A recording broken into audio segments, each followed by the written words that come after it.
సంగారెడ్డి నియోజకవర్గానికి సంబంధించిన వాళ్ళు ఎవరు కూడా గాంధీ భవన్కి రావద్దు, మీరు డిస్టర్బ్ కావద్దు, నా డిస్టర్బ్ చేయొద్దు. ఒక 2 నెలల తర్వాత, నేను 2 నెలల తర్వాత ఎందుకు అంటున్నా అనేది అన్ని ఆలోచన చేసి చెప్తున్నా. 2 నెలల తర్వాత ప్రతి సోమవారం ఈడనే ఉంటా.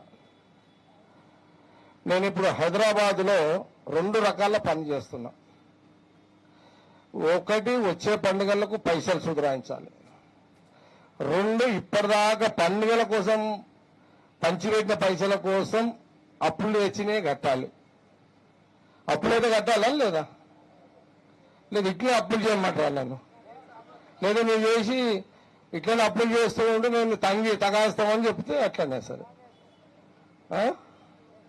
నేను పైసలు సంపాదిస్తే మీకు వచ్చి పెడతా.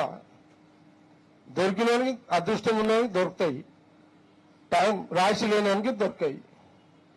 దొరికేటట్టుగానే ప్లాన్ చేస్తా. ఓకే, ఈ 500 1000 అయితే మామూలే కదా, అదేముంది అది. కాబట్టి నాకు సొంత అప్పులు ఏముంది చెప్పండి. నేను నా భార్యకు నవరవా డైమండ్ నెక్లెస్ ఇప్పలేదు, నా పెండ్లానికి ఏమో ఏంటంటారు అది ఇల్లు కట్టిపోయలేదు. ఇప్పుడు కూచి పెళ్లి చేయమంటుంది.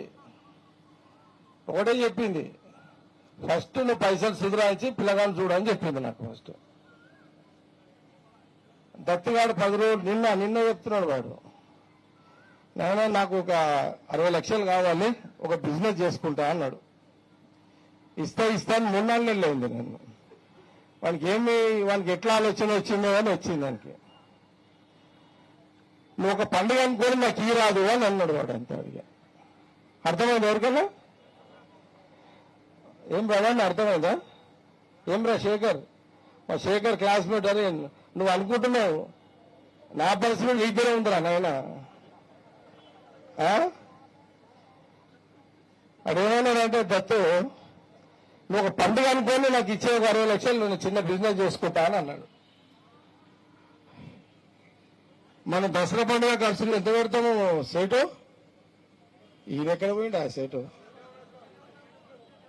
2 కోట్లు పెడుతున్నాం. సుజాత సేటు ఉన్నాడు కదా, ఎంత అవుతుంది బిల్లు? సౌండ్ సేటు నీ బిల్లు ఎంత అవుతుంది దసరాకు?